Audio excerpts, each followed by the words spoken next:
আমরা আদরিনী গল্পটা পড়ছিলাম, তো টেক্সট বই এখনো হাতে পাইনি। তো টেক্সট বই হাতে পাওয়ার দরকার নেই, আমরা টেক্সট বই ছাড়াই ইতিমধ্যে 3টে পর্ব সেরে দিয়েছি। তো শেষ যে আমরা যেখানটা শেষ করেছিলাম সেখানে দেখেছিলাম যে পীরগঞ্জের জমিদার বাড়ি থেকে যে নিমন্ত্রণ এসেছে সেই নিমন্ত্রণ রক্ষা করতে গেলে একটা হাতির ব্যবস্থা করতে হবে। তো ওই নগেন্দ্র ডাক্তার আর জয়কৃষ্ণ জুনিয়র উকিল, নাকি জয়কৃষ্ণ কুঞ্জবিহারী জুনিয়র উকিল, ওরা দুজনে জয়রাম মুখুজ্জের কাছে এসেছে। জয়রাম মুখুজ্জের নামকরা মুখতার, আর জমিদারদের বিভিন্ন মামলা মোকদ্দমা সংক্রান্ত কাজে ও এই জমিদারের বাবার আমল থেকেই ওদের সঙ্গে সম্পর্ক। তো উনি বললেন, ঠিক আছে, কোনো অসুবিধা নেই, একটা হাতি আমি চিঠি লিখে আনিয়ে নিচ্ছি, মানে জমিদারকে চিঠি লিখে দেবো, উনি হাতি পাঠিয়ে দেবেন। তো এইবারে হাতি পাঠিয়ে দেবেন। সকালে তো ইয়েকে পাঠিয়ে দেওয়া হয়েছে, চাকরকে চিঠি দিয়ে। এবার হাতি যে আসবে, হাতি থাকার ব্যবস্থা করতে হবে, তার খাওয়ার ব্যবস্থা করতে হবে। তো সেটা জয়রাম মুখুজ্জে মশাই উনি তদারকি করছেন। একটা জায়গা পরিষ্কার করা হয়েছে বাগানের মধ্যে, আর কলা গাছ অন্যান্য গাছের ডাল এনে রাখা হয়েছে।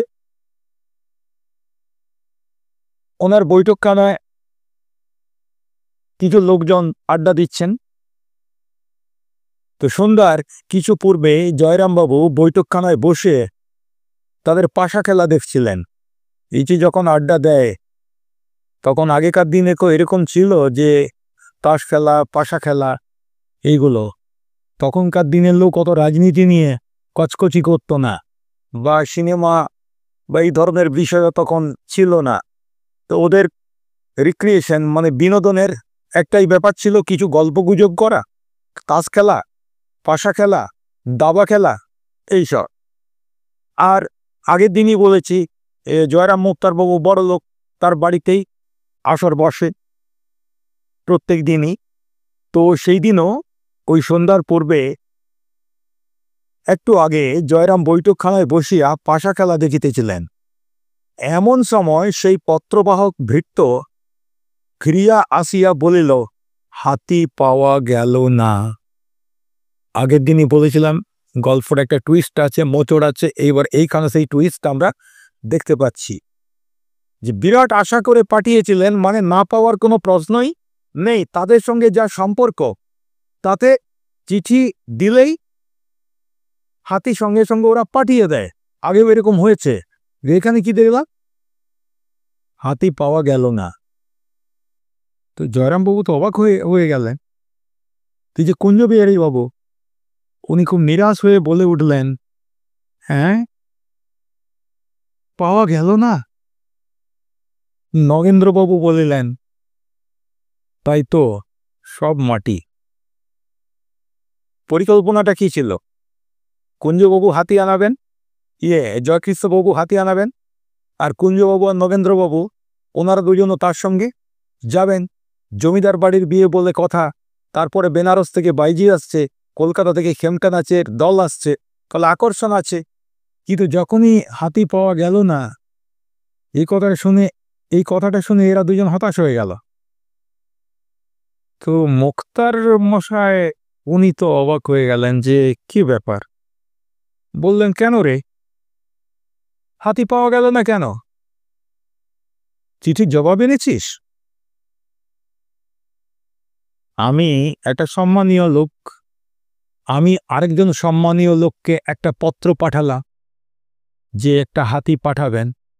তাহলে যদি হাতি পাঠাতে না পারে, তাহলে একটা তো জবাব প্রত্যাশা করি, জবাবি চিঠি, যে এই কারণে দিতে পারলাম না, দুঃখিত। বলল, সেই জবাবি চিঠিটা এনেছিস? কি লিখেছে তাহলে দেখি, কেন পাওয়া গেল না? ভৃত্য বলিল, আজ্ঞে না, এখানে বানানটা ভুল আছে একটু, আজে না হয়ে গেছে। ভৃত্য বলিল, আজ্ঞে না, দেওয়ানজিকে গিয়ে চিঠি দিলাম, তিনি চিঠি নিয়ে মহারাজের কাছে গেলেন। খানিক বাদে ফিরে এসে বললেন, বিয়ের নেমন্তন্ন হয়েছে তার জন্য হাতি কেন? গরুর গাড়িতে আসতে বলো। বোঝা গেল বিষয়টা, যে হাতি অন্য কাজে ব্যস্ত আছে সেই জন্যে পাঠানো গেল না এমনটা নয়। কোনো জবাবি চিঠিও দিলেন না। এবং কথাটা কি বললেন দেওয়ানবাবুর মুখ দিয়ে, ভৃত্যকে যেটা শোনালেন যে বিয়ের নেমন্তন্ন হয়েছে তার জন্য হাতি কেন, গরুর গাড়িতে আসতে বল। তার মানে পাত্তাই দিল না।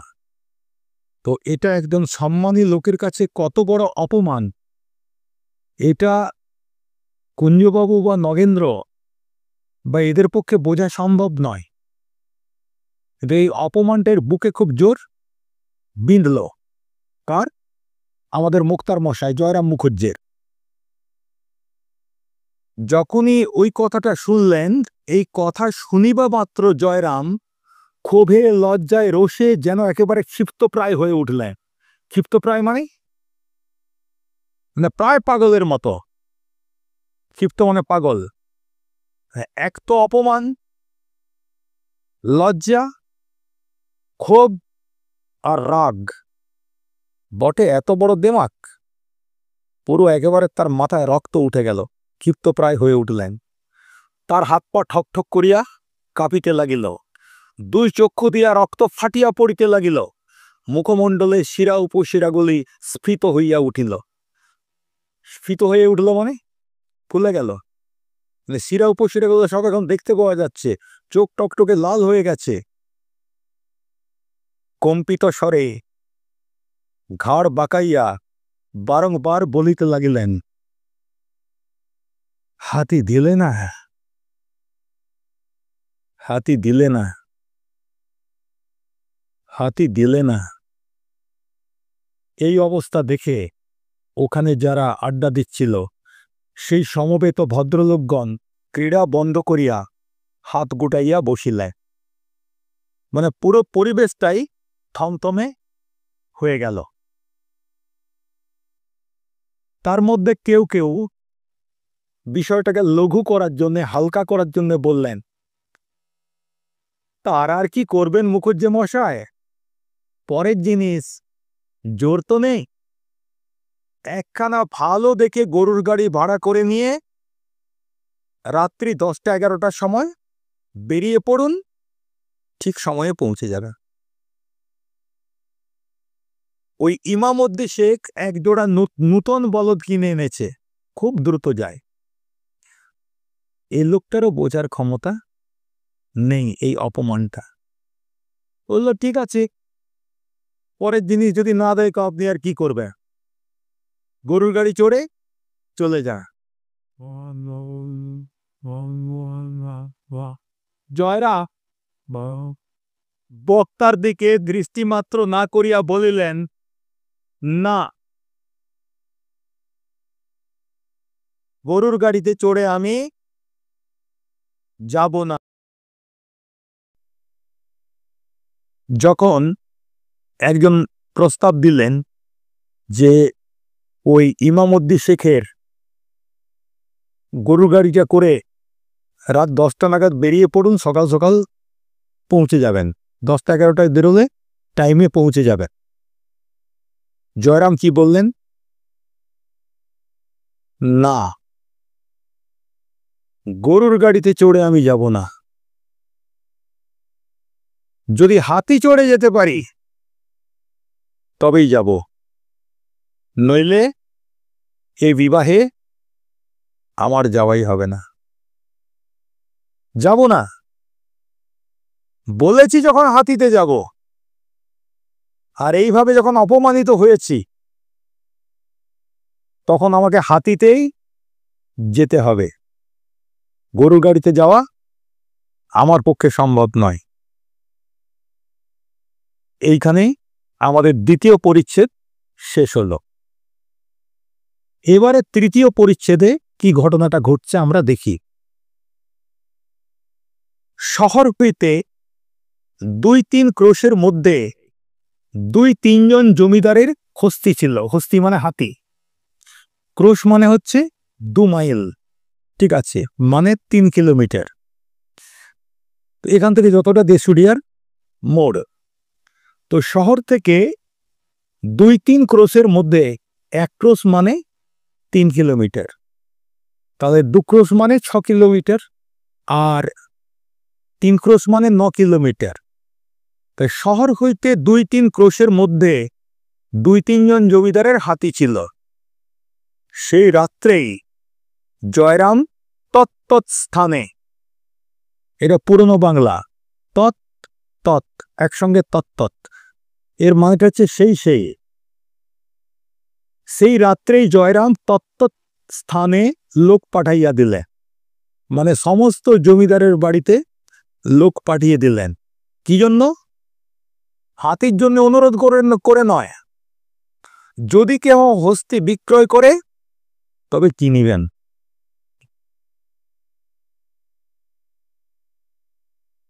হাতির দেমাগ দেখিয়েছ তো, আমি হাতি চেপেই যাব, এবং সেটা অন্য কারো হাতি নয়, হাতি কিনে সেই হাতির পিঠে চেপে আমি যাব। হয়তো এইসব জমিদারদের 2-1 জনকে অনুরোধ করলে পাওয়া যেতে পারত বা নাও পারত, কিন্তু জয়রামবাবু সেই দিকে ধারলেন না। পুরুষ মানুষের একবার যদি ইগো হার্ট হয়, ব্যক্তিত্বের লাগে, তাহলে কি হতে পারে? উনি বললেন আমি হাতেই কিনব, সব জায়গায় লোক পাঠিয়ে দিলেন।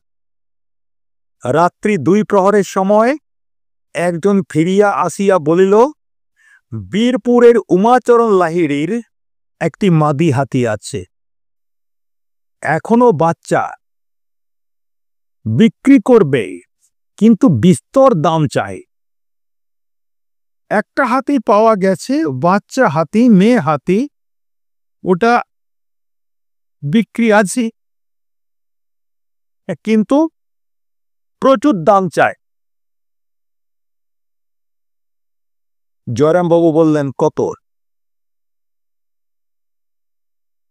ভৃত্যটি বলল, 2000 টাকা। তখনকার দিনে 2000 টাকা মানে কম টাকা নয়। বাড়িতে জিজ্ঞাসা করবে, 1 পয়সা নিয়ে হাট করতে গেলে, মানে দোকান করতে গেলে পুরো ডালা ভর্তি ওই গোলদারি জিনিস আনা যেত। তো সেখানে 2000 টাকা ওটা কম টাকা নয়, রীতিমতো মানে চড়া দা। তো মুখুজ্জি মশাই জিজ্ঞেস করলেন, খুব বাচ্চা? খুব বাচ্চা হলে তো আমার লাভ হবে না, আমার তো 2 দিনের মধ্যেই আমাকে তো যেতে হবে না। তো চাকরটা বলল, না না, হ্যাঁ বাচ্চা কিন্তু সবারই নিতে পারবে, মানে একেবারে নাবালিকা নয়। জয়রামবাবু বললেন, কুছ পরোয়া নেই, তাই কিনব। ও 2000 কেন, ও যদি 5000 দাম বলতো, জয়রামবাবুর যে মানসিকতা এখন, ও 5000 দিয়েই কিনত। তো 2000 তো, কুছ পরোয়া নেই, তাই কিনব। এখনই তুমি যাও। সে রাত্রি দ্বিপ্রহর, মানে রাত 12টা-1টা, বলছে এখনই তুমি যাও, কালকে সকালেই যেন হাতি আসে। লাহিড়ী মশাইকে আমার নমস্কার জানিয়ে বলো, হাতির সঙ্গে যেন কোনো বিশ্বাসী কর্মচারী পাঠিয়ে দেন, হাতি দিয়ে টাকা নিয়ে যাবে। হাতিও আমার ঘরে পৌঁছাবে, তোমার কর্মচারীর হাতে আমি টাকা দিয়ে দেব। পরদিন বেলা 7টার সময় হস্তিনী আসিল, বীরপুরের জমিদারের কাছ থেকে কিনে নিয়ে আসাবি। তাহার নাম আদরিনী। যখন প্রথম দিন গল্পটা পড়াচ্ছিলাম তখন বলছিলাম না যে এই আদরিনী কেন নাম হয়েছে, বা আদরিনী বলতে কাকে বোঝাচ্ছে কিছুই আমরা জানি না, কিন্তু যত ধীরে ধীরে ভিতরে ঢুকবো তত আমরা জানতে পারবো। তাহলে এতক্ষণে বুঝতে পারলাম এই গল্পটার নাম হচ্ছে এই হাতিটার নামে। তার মানে এখান থেকে কিছুটা আন্দাজ করতে পারছি এই হাতিটাই একটা গুরুত্বপূর্ণ চরিত্র এই গল্পের, তাই তো? তো পরদিন বেলা 7টার সময় হস্তিনী আসিল, তাহার নাম আদরিণী। লাহিড়ী মহাশয়ের কর্মচারী রীতিমতো স্ট্যাম্প কাগজে রসিদ লিখিয়া দিয়া, এখানেও বানান ভুল আছে, স্ট্যাম্প কাগজে রসিদ লিখিয়া দিয়া 2000 টাকা লইয়া প্রস্থান করিল। কেনা বেচার জন্য তো পাকা কাগজপত্র করতে হবে, তো সেই জন্য দেখবে আমরা যখন কারোর সঙ্গে কোনো চুক্তি করি তো স্ট্যাম্প পেপার নিয়ে আসতে হয়। 10 টাকা স্ট্যাম্প পেপার, 100 টাকা স্ট্যাম্প পেপার, এক একটা কাজের জন্য এক এক রকমের স্ট্যাম্প পেপার। ওই স্ট্যাম্প পেপারে লিখে পরে সাক্ষী সাবুদের সামনে সই করে দেয়া মানে আমার লেনদেনটা আইনসম্মত হয়ে গেল। এইবার আদরিনীর উপরে বীরপুরের জমিদার বাবুরও আর কোনো অধিকার থাকলো না। আর এই 2000 টাকা উনি যে হাতিটার বিনিময়ে দিলেন এটাও লেখাপড়া হয়ে গেল, মানে কেনার কাজটা সম্পূর্ণ হয়ে গেল, কর্মচারীও টাকা নিয়ে চলে গেল। বাড়িতে হাতি আসিবা মাত্র পাড়ার তাবৎ বালক বালিকা আসিয়া বৈঠকখানার উঠানে ভিড় করিয়া দাঁড়াইল। এটা তো সাধারণ ছবি, হাতি তো সচরাচর আমরা দেখতে পাই না, পাই কি? তাই দেখবি যখন আমাদের অগ্রাণ পৌষ মাসে যখন ওই হাতি নিয়ে অনেকে আসে কি করতে, ধান আদায় করতে, চাল আদায় করতে, তো হাতির সঙ্গে দেখবি কত ছোট ছোট ছেলে পিছু পিছু ঘুরছে, তাই তো? তো তাদের কাছে এটা একটা নতুন জিনিস, মজার জিনিস, একদম কাছ থেকে হাতি দেখব। তো ফলে পাড়ার যত ছেলে মেয়ে সবাই এসে বৈঠকখানার উঠানে ভিড় করিয়া দাঁড়াইল। বাড়ির বালকেরা ইহাতে অত্যন্ত ক্রুদ্ধ হইয়া উঠিল। হ্যাঁ, আমাদের হাতি, তোরা হাতিটা শোনে লাগছিস কেন? হাতির লাইটে ধরে টানছিস কেন? তোরা কেন ওখানে দাঁড়িয়ে আছিস? তো বাড়ির বালকেরা ইহাতে অত্যন্ত ক্রুদ্ধ হইয়া উঠিল এবং অপমান করিয়া তাহাদিগকে বহিষ্কৃত করিয়া দিল, তাড়িয়ে দিল। কাদিকে? পাড়ার ছেলে মেয়েগুলোকে। হস্তিনী গিয়া অন্তঃপুরের দ্বারে দাঁড়াইল।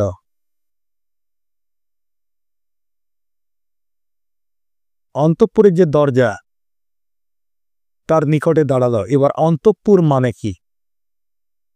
যে কোনো জমিদার বাড়ি বা রাজপ্রাসাদ বা বড় গৃহস্থ বাড়ি তাদের যে অন্দরমহল এটাকে বলা হয় অন্তঃপুর। সেখানে মেয়েদের রাজ। আর বাড়ির পুরুষেরা হয় অফিসে কাজ করবে, জমিদারি দেখাশোনা করবে, আর বৈঠকখানায় তাদের বিশ্রাম আড্ডা এগুলো হবে। একমাত্র খাওয়ার সময় ছাড়া, স্নান করার সময় ছাড়া, পুজো করার সময় ছাড়া তারা পুরুষ মানুষেরা ভিতরে ঢোকে না, ঠিক আছে? আর রাত্রিবেলায় শোয়ার সময় তো যেতেই হবে। এবার অন্তঃপুর মানে মহিলা মহল। তো হাতিকে নিয়ে গিয়ে দাঁড় করানো হলো অন্তঃপুরের দরজার সামনে। কেন বলছি? কেন? মুখুজ্জে মহাশয় বিপত্নিক। বিপত্নিক মানে কি? যার স্ত্রী মারা গেছে, ঠিক আছে? এখন তাহার জ্যেষ্ঠা পুত্রবধূ একটি ঘটিতে জল লইয়া সভয় পদক্ষেপে বাহির হইয়া আসিলেন। জ্যেষ্ঠা পুত্রবধূ মানে কি? বড় বৌমা। বড় বৌমা একটি ঘটিতে জল নিয়ে সভয় পদক্ষেপে, পদক্ষেপে মানে কি? পা ফেলে ফেলে। সভয় মানে কি? ভয়ে ভয়ে। সভয় পদক্ষেপে বাহির হইয়া আসিলেন। ভয়টা কেন? আর একটু যে ভয় পাচ্ছে এটা এর পরের জায়গাটায় আমরা দেখতে পাচ্ছি। কম্পিত হস্তে তাহার পদচতুষ্টয়ে, চতুষ্টয় মানে 4, পদচতুষ্টয় মানে 4টে পায়ে। কম্পিত হস্তে তাহার পদচতুষ্টয়ে, কার? হাতিটার, আদরিনীর পদচতুষ্টয়ে সেই জল একটু একটু ঢালিয়া দিলেন। মাহুতের ইঙ্গিত অনুসারে আদরিনী তখন জানু পাতিয়া বসিল। জানু মানে কি? হাঁটু। হাঁটু গেড়ে বসল। বড় বধূ তৈল ও সিঁদুরে তাহার ললাট কপাল রাঙা করিয়া দিলেন। তার মানে কি? বড় বউয়ের কাজ এটা কি? হাতিটাকে বরণ করা। কিন্তু এক ভয় পাচ্ছেন কেন একটু একটু? হাজার হোক হাতি তো, ভয় তো লাগতেই পারে, কিন্তু সেই অবস্থাতে উনি বরণ করলেন। দেখো, এই বিষয়গুলো একটা সময় আমাদের গ্রাম বাংলায় ছিল। তোমরাও দেখবে, দাদুদেরকে জিজ্ঞাসা করবে, যখন কেউ গরু কিনে আনতো না, গরুকে ঘর ঢোকানোর আগে সে গরুকে পা ধুইয়ে দেয়া, তাকে সিঁদুর দেয়া, তারপরে কচি দুর্বা ঘাস তাকে খাওয়ানো, এই করে তাকে বরণ করে ঘরে তোলা হতো। আসলে আমাদের বাঙালি যে জীবনযাত্রা, হিন্দু বাঙালি জীবনযাত্রায় আমাদের যে গৃহপালিত পশু, এগুলোকে আমরা কখনো পশু হিসাবে দেখি না। আমরা আমাদের ঘরের একজন সদস্য হিসেবেই দেখি। এখন দিনকাল পাল্টাচ্ছে, কিন্তু আগেকার দিনে এই রকমটাই ছিল। দেখবে এখনো অনেক বুড়ি মানুষকে দেখতে পাবে যারা তার ছাগলের সঙ্গে কথা বলে, তার পোষা ছাগল আছে তার সঙ্গে কথা বলে, তার হাঁস আছে হয়তো 4টে, সে হাঁসগুলো তার ভাষা বোঝে। বুড়ির কেউ কোথাও নাই, সে হাঁসগুলোর সঙ্গে সুখ দুঃখের গল্প করে। হাঁসেরা শ্রোতা আর ওই বুড়ি হচ্ছে বক্তা। তো এটা হচ্ছে আমাদের হিন্দু বাঙালি যে সংস্কার, তাতে আমাদের গৃহপালিত যে কোনো পশু সেও আমাদের ঘরের একজন সদস্য। তাই ঘরে নতুন সদস্য এলে তাকে বরণ করে ঘরে তুলতে হয়। এখনো তো যখন ছেলে বিয়ে করে নিয়ে আসে, নতুন যে বউটা, সে বউটাকে বরণ করা হয় কি না? বরণ করা মানে তাকে সাদরে আমার পরিবারে জায়গা দেয়া, যে তুমি আজ থেকে আর পর নও, তুমি আমাদের একান্ত আপা। তো সেই রকম হাতিটাকে বড় বউ কি করলো? 4টে পায়ে জল দিল। তারপরে মাউট যখন বলল, হাতিটা হাঁটু গেড়ে বসলো। তখন বড় বউ তার কপালে সিঁদুর এবং তেল লাগিয়ে দিলে। ঘন ঘন শঙ্খধ্বনি হইতে লাগিল। আমাদের যে কোনো মাঙ্গলিক অনুষ্ঠানে শাঁখ বাজে, পুলধ্বনি দেয়া হয়, তাই তো এখানেও শাঁখ বাজতে লাগলো। হাতিটা আবার দাঁড়াইয়া উঠিলে একটা ধামায় ভরিয়া আলো, চাল, কলা ও অন্যান্য মাঙ্গল্য দ্রব্য তাহার সম্মুখে রক্ষিত হইল। মানে তার মুখের সামনে ধরা হলো। কি কি? একটা ধামায় আলো, চাল, আর কি কলা এবং অন্যান্য মাঙ্গল্য দ্রব্য। দেখো, আমাদের পুজোয় কিন্তু এই আতপ চাল লাগে, পুজোয় কলা লাগে। তো এইগুলোকে বলা হয় মাঙ্গল্য দ্রব্য, শুভ। এগুলো সবকিছুকে আমরা শুভ হিসেবে গণ্য করি, মঙ্গলময় হিসেবে গণ্য করি, কল্যাণকর হিসেবে গণ্য করি। ফলে হাতির মুখের সামনে ওই জিনিসগুলো খাবার হিসেবে ধরা হলো। তারপর দাঁড়াও কয়েকটা, সুর দিয়া তুলিয়া কতক সে খাইল, অধিকাংশই ছিটাইয়া দিল। হাতি সুরে করে কিছু খেলো, আর কিছু এদিক ওদিক ছড়িয়ে পড়ল। আলো, চাল হাতি সুরে করে নিয়ে মুখে যখন খাবে, তো পুরো সমস্ত চালগুলো যে আর খেতে পারবে? সে সুরে করে নেওয়ার পর মুখে তুলতে গেলে তো পড়বে। তাহলে কিছু খেলো, কিছু ছিটিয়ে দিল। এইভাবে বরণ সম্পন্ন হইলে পর, মানে এইটা তো হলো শুধু বরণ। এরপর রাজহস্তির জন্য সংগৃহীত সেই কদলীকাণ্ড ও বৃক্ষ শাখা আদরিনী ভোজন করিতে লাগিল। আমরা আগেই জেনেছি যে ওই জমিদার বাবু হাতি পাঠাবেন, এটা ধরে নিয়ে তার জন্য জায়গা পরিষ্কার করা হয়েছিল, তার জন্য খাবার দাবারের ব্যবস্থা করা হয়েছিল। এখন আদরিনী এলো, আদরিনী সেই খাবার দাবারগুলো খেতে লাগলো। ঠিক আছে, তাহলে আদরিনী এদের ঘরের একজন সদস্য হয়ে গেল। নিমন্ত্রণ রক্ষা করিয়া পীরগঞ্জ হইতে ফিরিবার পর দিন, নিমন্ত্রণ রক্ষা করিয়া পীরগঞ্জ হইতে ফিরিবার পর দিন, তার মানে কি? এই হাতিতে চেপে পীরগঞ্জে গেছিলেন আমাদের জয়রাম মুখুজ্জে বাবু নিমন্ত্রণ রক্ষা করতে, মুখের উপর জবাবটা দিতে। তো সেই দিন তো আর মুখের উপর জবাবটা ঠিক মতো হয় না, সেদিন অনেক ঝামেলা ঝঞ্ঝাটের ব্যাপার থাকে। তো নিমন্ত্রণ রক্ষা করিয়া পীরগঞ্জ হইতে ফিরিবার পরদিন বিকেলেই মহারাজ নরেশচন্দ্রের সহিত মুখোপাধ্যায় সাক্ষাৎ করিতে গেলেন, সেই জমিদারের সঙ্গে দেখা করতে গেলে। এবং পলাই বাহুল্য হস্তিপৃষ্ঠে আরোহণ করিয়াই গেলে। কিসে গেলে? ওই হাতিতে চেপেই গেলে। মহারাজের দ্বিতল বৈঠকখানার নিম্নে বিস্তৃত প্রাঙ্গণ, মানে বৈঠকখানাটা একটা উঁচু মতো জায়গায়, তার সামনে আমরা যেটাকে খামার গলি, উঠোন, বিস্তৃত উঠোন, আর সেই উঠোনের অপর পাশে সামনের দিকে হস্তি প্রবেশের সিংহদ্বার। মানে হাতি তো খুব উঁচু, মহারাজের তো হাতি আছে, তো সেই হাতি যাতে ঢুকতে পারে সেই জন্য বেশ উঁচু একটা সিংহ দরজা, সিংহদুয়ার। এই বৈঠকখানায় বসেই সমস্ত প্রাঙ্গণ ও সিংহদ্বারের বাহিরেও অনেক দূর অবধি মহারাজের দৃষ্টিগোচর হইয়া থাকে। মানে বৈঠকখানায় বসে বসে মহারাজ পুরোটা দেখতে পান। গেটের বাইরেও অনেকটা জায়গা চোখে পড়ে। তো ফলে উনি দেখলেন যে মুখুজ্জে মশাই হাতিতে চেপে আমার কাছে গেলে। রাজ সমীপে উপনীত হইলে, উপনীত হইলে মানে এলে বা উপস্থিত হলে, রাজ সমীপে মানে রাজার কাছে। এখানে রাজা মানে জমিদার নরেশচন্দ্র।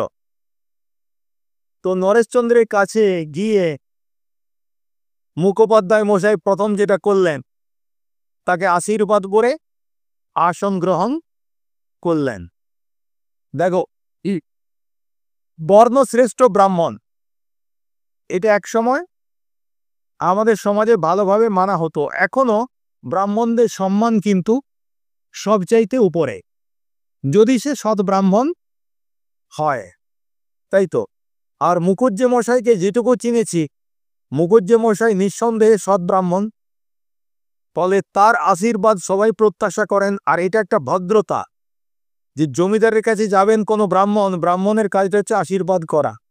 আমরা আগেকার দিনেও দেখেছি যে কোনো রাজা মহারাজের কাছে যখন কোনো মুনি পারিসি যেতেন, হ্যাঁ, মহারাজ প্রণাম করতেন আর সেই মুনি পারিসি আশীর্বাদ করতেন।